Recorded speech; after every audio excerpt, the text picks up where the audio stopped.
ಬಾಲೂರಿನಲ್ಲಿ ದಲಿತ ಸಂಘರ್ಷ ಸಮಿತಿ professor B Krishnappa ಸಂಘಟನೆ ವತಿಯಿಂದ 208ನೇ ಭೀಮ ಕೋರೆಗಾಂವ್ ವಿಜಯೋತ್ಸವ ಅಂಗವಾಗಿ ಜನವರಿ 1ರಂದು ಬಾಲೂರು ಅಂಬೇಡ್ಕರ್ ಉದ್ಯಾನವನದಲ್ಲಿ ರಾಜ್ಯ ಮಟ್ಟದ ಹೋರಾಟದ ಕ್ರಾಂತಿಗೀತೆಗಳ ಸ್ಪರ್ಧೆಯನ್ನು ಹಮ್ಮಿಕೊಳ್ಳಲಾಯಿತು. ಹೋರಾಟದ ಕ್ರಾಂತಿಗೀತೆಗಳ ಸ್ಪರ್ಧೆಯಲ್ಲಿ ಒಟ್ಟು 8 ತಂಡಗಳು ಭಾಗವಹಿಸಿದ್ದವು. ಅದರಲ್ಲಿ ಮೊದಲ ಬಹುಮಾನವನ್ನು ಮಾಲೂರು ತಾಲೂಕಿನ ದೊಡ್ಡಮಲ್ಲೆ ತಲೆಮಾರು ತಂಡ 50,000 ರೂಪಾಯಿ ನಗದು ಹಣ ಮತ್ತು ಆಕರ್ಷಕ ಟ್ರೋಫಿ ಪ್ರಶಸ್ತಿ ಪತ್ರ, ಎರಡನೆಯ ಬಹುಮಾನವನ್ನು ಬಂಗಾರಪೇಟೆ ತಾಲೂಕಿನ ಯಲ್ಲಪ್ಪ ಕಲಾ ತಂಡದವರಿಗೆ 30,000 ರೂಪಾಯಿ ನಗದು ಹಣ, ಆಕರ್ಷಕ ಟ್ರೋಫಿ ಮತ್ತು ಪ್ರಶಸ್ತಿ ಪತ್ರ ಹಾಗೂ ಮಾಲೂರು ತಾಲೂಕಿನ ಸೊಣ್ಣೂರು ಗೋವಿಂದ ತಂಡಕ್ಕೆ 20,000 ರೂಪಾಯಿ ನಗದು ಹಣ, ಆಕರ್ಷಕ ಟ್ರೋಫಿ, ಪ್ರಶಸ್ತಿ ಪತ್ರ ಹಾಗೆ ಕೆಜಿಎಫ್ ತಾಲೂಕು ನೇಸರ ತಂಡಕ್ಕೆ ಸಮಾಧಾನ ಬಹುಮಾನಗಳನ್ನು ನೀಡಿ ಗೌರವಿಸಲಾಯಿತು. ಭಾರತದ ಇತಿಹಾಸದಲ್ಲಿ ಹೆಣ್ಣಿಗಾಗಿ, ಮಣ್ಣಿಗಾಗಿ, ಸಿಂಹಾಸನಕ್ಕಾಗಿ ನಡೆದ ಯುದ್ಧಗಳು ಲೆಕ್ಕವಿಲ್ಲದಷ್ಟು ಇವೆ. ಆದರೆ ತಮ್ಮನ್ನೇ ತಾವು ಮರೆತು ತಮ್ಮವರ ವಿಮೋಚನೆಗಾಗಿ ಸಹಸ್ರಾರು ಸೈನಿಕರು, ಆನೆ, ಅಶ್ವದಳಗಳನ್ನು ಧೂಳೀಪಟ ಮಾಡಿದ ಇತಿಹಾಸ ಒಂದು ಸಾಂಸ್ಕೃತಿಕ ರಾಜಕಾರಣದಲ್ಲಿ ಮರೆಮಾಚಿ ಹೋಗಿತ್ತು. ಅದನ್ನು ಲೋಕಕ್ಕೆ ಪರಿಚಯಿಸಿದ್ದು ಭಾರತ ರತ್ನ ಡಾಕ್ಟರ್ ಬಿಆರ್ ಅಂಬೇಡ್ಕರ್ ಅವರು. 1881ರಲ್ಲಿ ಮಹಾರಾಷ್ಟ್ರದ ಮರಾಠ ಪೇಶ್ವೆಗಳ ದೊರೆ 2ನೇ ಬಾಜಿರಾಯನ 28,000 ಸೈನಿಕರ ಹುಟ್ಟನ್ನು ಅಡಗಿಸಲು ಕೇವಲ 500 ಜನ ಮಹರ್ ಬೆಟಾಲಿಯನ್ ಸೈನಿಕರು ಸಿದ್ದನಾಕ ನೇತೃತ್ವದಲ್ಲಿ ರಾತ್ರಿ ಕಾಲ್ನಡಿಗೆಯಿಂದ ಬಂದು ಕೃಷ್ಣಾ ನದಿ ತೀರದಲ್ಲಿ ಬೆಳಗ್ಗೆ 2ನೇ ಬಾಜಿರಾಯ ಮರಾಠ ಪ್ರಶವ ಸೈನ್ಯದ 28,000 ಸೈನಿಕರ ಮೇಲೆ ಕಾದಾಡಿ ವಿಜಯ ಕಂಡಂತ ದಿನವನ್ನ ಕೋರೆಗಾಂವ್ ವಿಜಯೋತ್ಸವ ಎಂದು, ಸ್ವಾಭಿಮಾನದ ಯುದ್ಧ ಎಂದು ವಿಜೃಂಭಿಸಲಾಗುತ್ತಿದೆ. ಈ ದಿನದಂದು ಹೋರಾಟದ ತವರು ಮಾಲೂರಿನಲ್ಲಿ ಹೋರಾಟದ ಕ್ರಾಂತಿಗೀತೆಗಳನ್ನು 70ರ ದಶಕದಲ್ಲಿ ತಮಟೆ, ಡೋಲಾಕ್, ಕಂಜರ್ ಇತರೆ ವಸ್ತುಗಳಿಂದ ಕ್ರಾಂತಿಗೀತೆಗಳ ಮೂಲಕ ದಲಿತರನ್ನ ಹುಬ್ಬೇರಿಸಿ ಹೋರಾಟಗಳ ಮೂಲಕ ಸಾಮಾಜಿಕ ನ್ಯಾಯ ಒದಗಿಸುವ ನಿಟ್ಟಿನಲ್ಲಿ ಕರ್ನಾಟಕ ದಲಿತ ಸಂಘರ್ಷ ಸಮಿತಿ ಕೆಲಸ ನಿರ್ವಹಿಸಿಕೊಂಡು ಬರುತ್ತಿದೆ. ಇನ್ನು ಈ ಸಂದರ್ಭದಲ್ಲಿ ರಾಜ್ಯ ಸಂಘಟನಾ ಸಂಚಾಲಕ ಸುಲಿಕುಂಟೆ ರಮೇಶ್, ಕೋಲಾರ ಜಿಲ್ಲಾ ಸಂಘಟನಾ ಸಂಚಾಲಕ ಮಧುವತಿ ಕೇಶವ್, ಕೋಲಾರ ಜಿಲ್ಲೆ ಸಮಿತಿ ಸದಸ್ಯರು ಎಸ್ಜಿ ಸುಬ್ರಹ್ಮಣಿ, ಹೊಸಕೋಟೆ ಗ್ರಾಮಾಂತರ ಸಂಘಟನಾ ಸಂಚಾಲಕ ಮುನಿರಾಜು ಮುಳಬಾಗಿಲು, ಮುನಿಚೌಡಪ್ಪ, ಎಸ್ಎಂ ವೆಂಕಟೇಶ, ನಾರಾಯಣಸ್ವಾಮಿ ಬಂಡಟ್ಟಿ, ನಾರಾಯಣಸ್ವಾಮಿ ವರ್ಧಪುರ್, ನಾರಾಯಣಸ್ವಾಮಿ ಹಾಗೂ ಹಲವಾರು ಜಾನಪದ ಕಲಾವಿದರು, ಸಾರ್ವಜನಿಕರು ಹಾಜರಿದ್ದರು. Yashoda T, MTV news Kannada, Malur. ವಿಜಯೋತ್ಸವ ಯಾವ ಒಂದು ಉದ್ದೇಶಕ್ಕಾಗಿ ನಡೆಯಿತು ಅಂತ, ಅದರಿಂದ ಈ ಕಾರ್ಯಕ್ರಮಕ್ಕೆ ನಮ್ಮ ನೆಚ್ಚಿನ ಜನಪ್ರಿಯ ಶಾಸಕರು ಮತ್ತು ಎಲ್ಲ ಮುಖಂಡರಿಗೂ ನಮಿಸುತ್ತಾ, ಬಂಧುಗಳೇ, ಈ ಯುದ್ಧದ ಬಗ್ಗೆ ಹಲವಾರು ಇತ್ತೀಚೆಗೆ ಒಂದು ಚರ್ಚೆ ಆಗ್ತಾ ಇದೆ. ಇವತ್ತು ಜನವರಿ 1 ದಲಿತರ ದಿನ, ದಲಿತರ ವಿಜಯೋತ್ಸವ ದಿನ ಅಂತ ಇತ್ತೀಚೆಗೆ ಹೆಚ್ಚು ಜನಪ್ರಿಯ ಆಗ್ತಾ ಇದೆ. ನಿಜ, ಆಗ್ಲೇ ನಮ್ಮ ಹಿರಿಯ ಮುಖಂಡರಾದ ಸೂಲಿಕುಂಟೆ ರಮೇಶ್ ಅಣ್ಣವರು ಬಹಳ ಸವಿಸ್ತಾರವಾಗಿ ಹೇಳಿದ್ದಾರೆ. 1818ರಲ್ಲಿ ಈ ಯುದ್ಧ ನಡೀತದೆ. ಈ ಯುದ್ಧ ಮರಾಠರ ಪೇಶ್ವೆ ಬ್ರಾಹ್ಮಣರಿಗೂ ಮತ್ತು ಈ ಮೊಹರ್ ಸೈನಿಕರಿಗೂ ನಡೀತದೆ. ಸಂಕ್ಷಿಪ್ತವಾಗಿ ಮೊಹರ್ ಏನು ಶಿವಾಜಿ ಮಹಾರಾಜರು ಅಲ್ಲಿನ ಅಸ್ಪೃಶ್ಯರಿಗೆ ಸ್ವಾತಂತ್ರ್ಯ ನೀಡಿರ್ತಾರೆ. ತದನಂತರ 2ನೇ ಬಾಜಿರಾಯರವರು ಮನುವಾದ ಸಂಸ್ಕೃತಿಯನ್ನು ಏರ್ತಾರೆ. ಯಾವ ರೀತಿ ಅಂದ್ರೆ ಅವರಿಗೆ ಸ್ವಾತಂತ್ರ್ಯ, ಸಮಾನತೆ, ಶಿಕ್ಷಣದ ಹಕ್ಕು ಯಾವುದೂ ಕೊಡೋದಿಲ್ಲ. ಆ ಒಂದು ಕಾಲಘಟ್ಟದಲ್ಲಿ ದಲಿತರಿಗೆ ತುಂಬಾ ಹೀನಾಯ ಪರಿಸ್ಥಿತಿ ಇರುತ್ತೆ. ಮಠ ಮಧ್ಯಾಹ್ನ ಹೋಗ್ಬೇಕಾಗಿರುತ್ತೆ. ಆ ಹೋಗುವಂತ ಸಂದರ್ಭದಲ್ಲಿ ಕತ್ತಿಗೆ ಒಂದು ಮಡಿಕೆನ ಕಟ್ಕೋಬೇಕಾಗ್ತದೆ, ಹಿಂದೆ ಒಂದು ಪರಕೆಯನ್ನು ಕಟ್ಕೋಬೇಕಾಗುತ್ತೆ ಮತ್ತು ಅನಿಷ್ಟ ಪದ್ಧತಿಗಳು, ದೇವದಾಸಿ ಪದ್ಧತಿ, ಒಂದು ಹೆಣ್ಣನ್ನ ದೇವರಿಗೆ ನೈವೇದ್ಯ ರೀತಿ ಕೊಡಬೇಕಾಗಿರುತ್ತೆ.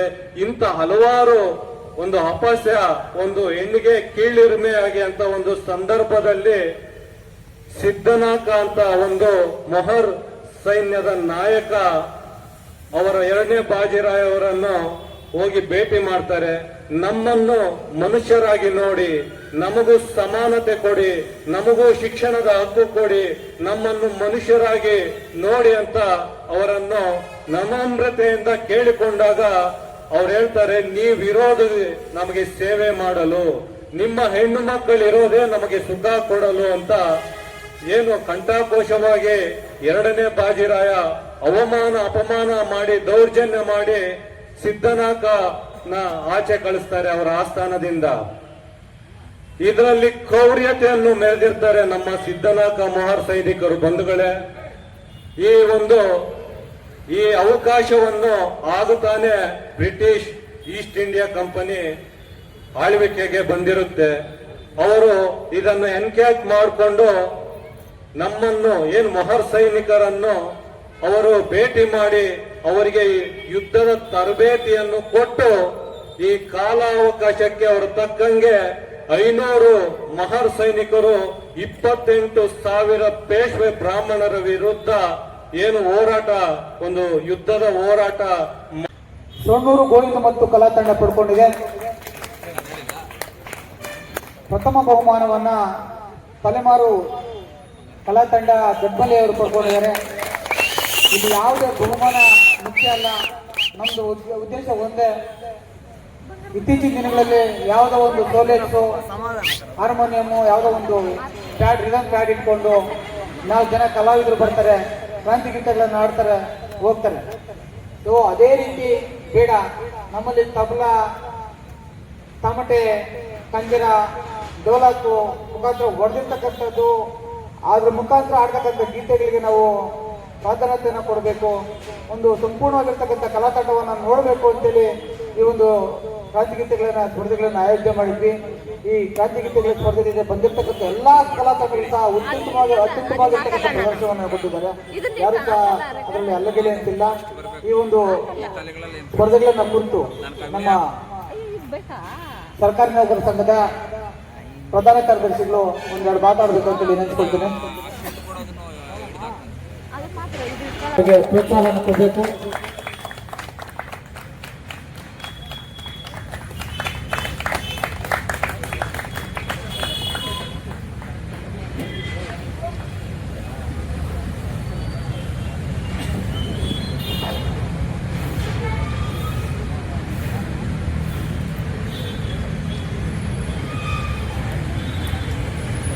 ಧನ್ಯವಾದಗಳು ಎಲ್ರಿಗೂ. ದಯವಿಟ್ಟು ತಮ್ಮ ಆಸನಗಳಲ್ಲಿ ಆಸನ ಆಗಬೇಕು.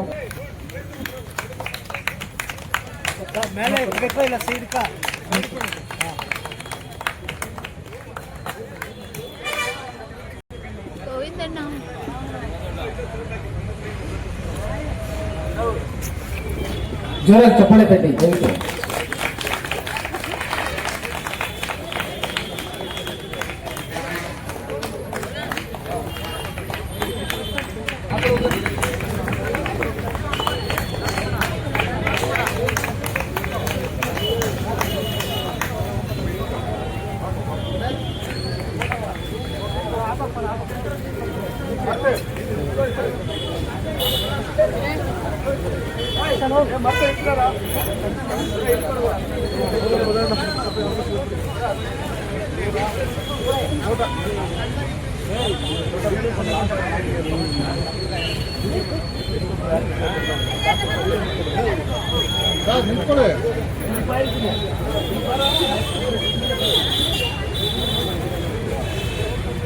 ಸರ್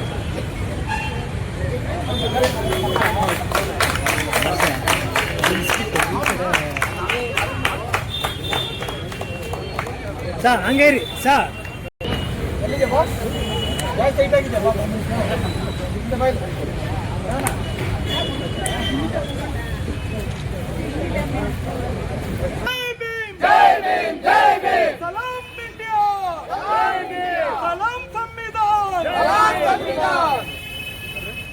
ತಲೆಮಾರು ಕಲಾ ತಂಡ ಈ ಒಂದು ಬಹುಮಾನಗಳನ್ನು ನಮ್ಮ ಹೊಸಕೋಟೆ ಗ್ರಾಮಾಂತರ ಜಿಲ್ಲಾ ಸಂಘಟನಾ ಸಂಚಾಲಕರು, ನಮ್ಮ ರಾಜ್ಯ ಸಂಘಟನಾ ಸಂಚಾಲಕರು, ಮುಳಬಾಗಿಲು ತಾಲೂಕಿನ ಮತ್ತೆ ನಮ್ಮ ಕರವೇ ಅಧ್ಯಕ್ಷರಾಗಿರ್ತಕ್ಕಂಥ MS ಸರ್ ಅವರು ದಯವಿಟ್ಟು ಇವರಿಗೆ ಬಹುಮಾನವನ್ನು ವಿತರಣೆ ಮಾಡಬೇಕು. ಅಪ್ಪ ಸ್ವಲ್ಪ ನಮ್ಮ ಅಧ್ಯಕ್ಷ ದಾರಿ ಬಿಡಿಸಬೇಕು. ಏನೋ ಅವನು ಕೊಟ್ಟಂಗೆ ನಿಂತ್ಕೊಂಡವನೆ.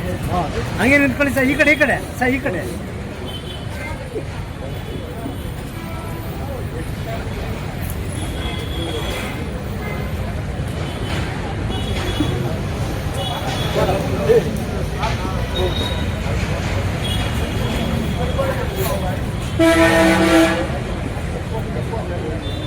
ಜೈ ಭೀಮ್ ಅದು ಕೂಗ್ರಿ.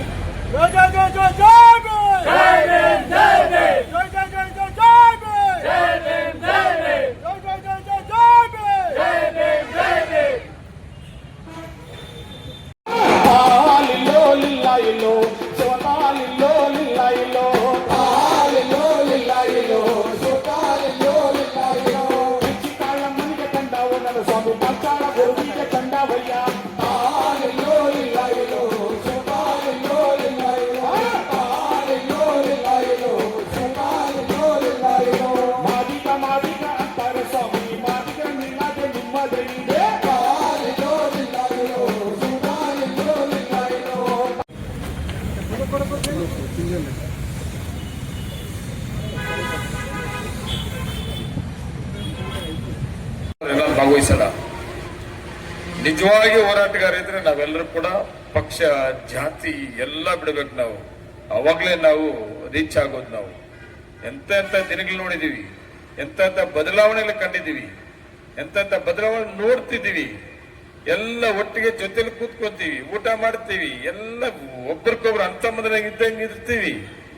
ಇದನ್ನೆಲ್ಲ ನಾವು ಬದಲಾವಣೆ ಇನ್ನೂ ಬಾಕಿ ಇರೋದು ತರಬೇಕಾದಾಗ ವೈಯಕ್ತಿಕವಾಗಿ ಹೋಗೋದನ್ನು ಬಿಟ್ಟು ಬಾಬಾ ಸಾಹೇಬ್ ಅಂಬೇಡ್ಕರ್ ಕೊಟ್ಟಿರೋದನ್ನ ದುರುಪಯೋಗ ಮಾಡ್ಕೊಳ್ಳೋದು ಬಿಟ್ಟು ನಾವೆಲ್ಲರೂ ಕೂಡ ಅನ್ಯಾಯದ ಪರವಾಗಿ ಒಂದಾಗಬೇಕು ಅಂತ ನನ್ನ ಅನಿಸಿಕೆ. ನಾನು ಕೂಡ ರಿಯಲ್ ಎಸ್ಟೇಟ್ ಮಾಡ್ಕೊಂಡು ರಾಜಕಾರಣಕ್ಕೆ ಬಂದಿರೋಲ್ಲ. ನಾನು ತುಂಬಾ ಕೆಲಸದಿಂದ ಬಂದಿರೋನು. ಇವೆಲ್ಲ ಇಟ್ಕೊಂಡ್ ಬಂದಿರೋದಕ್ಕೆ ಇಷ್ಟು ಕೆಲಸದಿಂದ ಈ ಎತ್ತರಕ್ಕೆ ಬೆಳೆಸಿರೋದು. ಸಾಮಾಜಿಕ ನ್ಯಾಯದಲ್ಲಿ ಬಂದಿರೋನು ನಾನು. ಈ ಸಾಮಾಜಿಕ ನ್ಯಾಯ ಇಲ್ದಿದ್ರೆ ನಾನು ಎಷ್ಟು ಎತ್ತರಕ್ಕೆ ನಾನು ಬರ್ತಾ ಇರ್ಲಿಲ್ಲ. ಆ ಸಾಮಾಜಿಕ ನ್ಯಾಯ ಇದ್ದಿದ್ರಿಂದ ನನ್ನಲ್ಲಿ ನಾನು ಇವತ್ತು ಎಲ್ಲ ಜಾತಿ ಧರ್ಮಗಳ ಆಶೀರ್ವಾದದಿಂದ ಒಬ್ಬ ಸಾಮಾನ್ಯ ರೈತರ ಮನೇಲಿ ಹುಟ್ಟಿದಂತವನ್ನ ಮಂಡಲ ಪಂಚಾಯತಿಂದ ಹಿಡಿದು ಎಲ್ಲ ಅವಕಾಶ ಏನೇನಾದ್ರೂ ಈ ಜಿಲ್ಲೆಯಲ್ಲಿ ಬಾಕಿ ಇಲ್ಲದೆ ಎಲ್ಲ ಅರ್ಥದಲ್ಲಿ ಅಧಿಕಾರ ತಗೊಂಡ್ರೆ ನಾನು ಒಬ್ಬರೇ ಉಳಿದಿರೋದು. ಸೋಲಿಲ್ಲದೆ ಮಂಡಲ ಪಂಚಾಯತ್, ಗ್ರಾಮ ಪಂಚಾಯತ್, ತಾಲೂಕ್ ಪಂಚಾಯತ್, ಜಿಲ್ಲಾ ಪಂಚಾಯತ್ ಮತ್ತೆ ಮಿಲ್ಕಿ ಯೂನಿಯನ್ 86ರಿಂದ ಇವತ್ತುವರೆಗೂ ನಾನು 2 ಸಾರಿ MLA ಆಗಿದ್ರು. ಮಂಡಲ ಪಂಚಾಯತಿ, ಗ್ರಾಮ ಪಂಚಾಯತ್ ನಮ್ಮನೆಗೆ ಇವಾಗೂ ಅದೇ. ನಮ್ಮೂರಾಗ ಅರ್ಜಿ ಹಾಕಲ್ಲ. ನಮ್ಮ ಮನೇಲಿ ಅರ್ಜಿ ಹಾಕ್ಲಿಲ್ಲ ಅಂದ್ರೆ 86ರಿಂದ ಇವತ್ತು ನಾನು ಬೈತೀನಿ ನಮ್ಮೂರಲ್ಲಿ. ಏನು ನಿಮ್ ಬುದ್ಧಿ ಅದೇನ್ರು? ನಾನು MLA ಇದ್ದೀನಿ, ಜಿಲ್ಲಾ ಪ್ರೆಸಿಡೆಂಟ್ ಆಗಿ ನಮ್ಮ ಮನೆಯವ್ರಿಗೆ ಕೆಲಸ ಮಾಡೋರೆ, ತಾಲೂಕ್ ಪಂಚಾಯತ್ ಪ್ರೆಸಿಡೆಂಟ್ ಆಗಿ ಕೆಲಸ ಮಾಡಿದ್ದೀನಿ, ಮತ್ತೆ ಎಲ್ಲ ಅವಕಾಶಗಳು ಮಿಲ್ಕಿ ಯೂನಿಯನ್ ಅಧ್ಯಕ್ಷ. ಇವತ್ತು ಗ್ರಾಮ ಪಂಚಾಯತ್ ನಮ್ಮ ಮನೆಗೆ ಅರ್ಜಿ ಹಾಕುವಂತೀರಿ, ಮನ ಮರ್ಯಾದೆ ಕಳೆದಾಕ್ತೀರಿ ಅಂತ ಬೈತೀನಿ ನಮ್ಮೂರಲ್ಲಿ. ಇಲ್ಲ ಹಾಕಲ್ಲ. ನಿಮ್ ಮನೇಲಿ ಅರ್ಜಿ ಹಾಕಿದ್ರೆ ನಾವು ಅರ್ಜಿ ಹಾಕ್ತೀವಿ. ನಾನು ಯಾಕೆ ಹೇಳಿದೆ ಈ ಮಾತಂದ್ರೆ, ಸಾಮಾಜಿಕ ನ್ಯಾಯದಲ್ಲಿ ಹೋದಾಗ ಇವೆಲ್ಲ ಸಿಗ್ತವೆ ಅನ್ನೋದು ಕೇಳಿದೆ ನಾನು. ಇನ್ನೂ ಒಂದು ರಮೇಶಣ್ಣ, ನಾವು ಇನ್ನೂ ಒಂದು ಬದಲಾವಣೆ ಕಾಣಬೇಕಾಗಿದೆ. ಇವತ್ತು ರಿಸರ್ವೇಶನ್ ಅಲ್ಲಿ ವಿದ್ಯಾವಂತರಿಗೆ ಅವಕಾಶ ಸಿಗ್ತಾ ಇಲ್ಲ. ಒಂದ್ಸಾರಿ ಯೋಚನೆ ಮಾಡ್ರಿ, ವಿದ್ಯಾವಂತರಿಗೆ ಅವಕಾಶ ಸಿಗ್ತಾ ಇಲ್ಲ. ರಿಸರ್ವೇಶನ್ ಬಂತಂದ್ರೆ ವಿದ್ಯಾವಂತರಿಗೆ ಅವಕಾಶ ಕೊಡ್ಬೇಕು. ನಾವು ಎಲ್ಲ ರಂಗದಲ್ಲೂ ಕೂಡ ವಿದ್ಯಾವಂತರಿಗೆ ಅವಕಾಶ ಕೊಡಬೇಕು. ವಿದ್ಯಾವಂತರು ಏನ್ ಮಾಡಬೇಕು? ಅವಕಾಶಗಳಿಗೆ ಎಲ್ಲ ಜಾತಿ ಧರ್ಮಗಳನ್ನು ಕೂಡ ವಿಶ್ವಾಸವಾಗಿ ತಗೊಂಡು ಹೋದಾಗ ಅವಕಾಶಗಳಿಗೆ ತುಂಬಾ ಈಸಿ ಆಗ್ತದೆ. ಹೌದಾ ರಮೇಶಣ್ಣ? ಸಂತೋಷ? ನಿಜನಾ? ನಾವು ಮಾಡಲ್ಲ. ನಾವು ವಿದ್ಯಾವಂತರಾಗ್ತೀವಿ. ಎಲ್ಲ ಜಾತಿ ಧರ್ಮಗಳನ್ನು ವಿಶ್ವಾಸ ತಗೊಂಡು ಯಾವಾಗ ಹೋಗಲ್ವೋ ಅವಾಗ ಯಾರೋ ಒಬ್ಬನು ಬಂದ್ಬಿಡ್ತಾನೆ ರಿಸರ್ವೇಶನ್ ಅಲ್ಲಿ. ನಾನು ಯಾಕಂತ ರಿಯಾಲಿಟಿ ಹೇಳ್ತಾ ಇದ್ದೀನಿ ನಾನು. ಅದರಿಂದ ನಿಮ್ಮ ಹೋರಾಟಗಳಲ್ಲಿ ನೀವು ಇದೆಲ್ಲ ಡಿಸ್ಕಸ್ ಮಾಡಬೇಕು, ಚರ್ಚೆ ಮಾಡಬೇಕು. ನಮಗೆಲ್ಲ ಅವಕಾಶ ತಗೋಬೇಕಾದಾಗ ಅನ್ಯಾಯದ ಪರವಾಗಿ ಹೋರಾಟ ಬೇಕು. ಒಂದು ಅವಕಾಶಕ್ಕೆ ಎಲ್ಲಾ ಜನಾಂಗನ ಒಟ್ಟಿಗೆ ವಿಶ್ವಾಸ ತಗೊಂಡು ಅವಕಾಶ ರಾಜಕೀಯ ಬೇಕಲ್ಲ. ರಾಜಕೀಯವಾಗಿ ಬರೀ ಹೋರಾಟ ಮಾಡ್ಕೊಂಡಿರೋದೇನ? ರಾಜಕೀಯ ಒಳ್ಳೆ ಒಳ್ಳೆ ಅವಕಾಶಗಳು ಬೇಕಲ್ಲ, ಅದಕ್ಕೂ ಕೂಡ ವಿದ್ಯಾ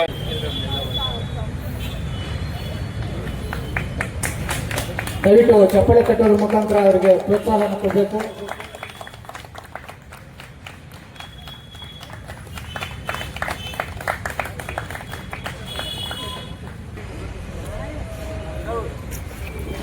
ಜೋರಾಗಿ ಚಪ್ಪಳೆ ಕಟ್ಟಿ ದಯವಿಟ್ಟು.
ತಲೆಮಾರು ಕನ್ನಡ ಈ ಒಂದು ಬಹುಮಾನಗಳನ್ನು ನಮ್ಮ ಹೊಸಕೋಟೆ ಗ್ರಾಮಾಂತರ ಜಿಲ್ಲಾ ಸಂಘಟನಾ ಸಂಚಾಲಕರು, ನಮ್ಮ ರಾಜ್ಯ ಸಂಘಟನಾ ಸಂಚಾಲಕರು, ಮುಳಬಾಗಿಲು ತಾಲೂಕಿನ ಮತ್ತೆ ನಮ್ಮ ಕರವೇ ಅಧ್ಯಕ್ಷರಾಗಿರ್ತಕ್ಕಂಥ MS ಸರ್ ಅವರು ದಯವಿಟ್ಟು ಇವರಿಗೆ ಬಹುಮಾನವನ್ನು ವಿತರಣೆ ಮಾಡಬೇಕು. ಅಪ್ಪ ಸ್ವಲ್ಪ ನಮ್ಮ ಅಧ್ಯಕ್ಷ ದಾರಿ ಬಿಡಿಸಬೇಕು. ಏನು ಅವನ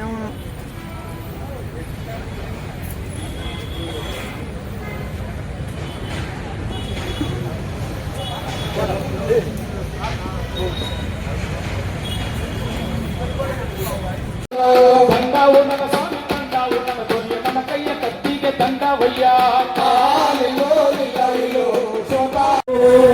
ಈ ಮಣ್ಣ ಕಳೆಯೊಡಲ ಕೆಸರಲ್ಲಿ ಮಿಂದು ಬಂದವರು ಕಪ್ಪು ಮನುಷ್ಯರು, ಕಪ್ಪು ಮನುಜರು, ಕಪ್ಪು ಮನುಜರು, ಈ ಮಣ್ಣ ಕಳೆಯೊಡಲ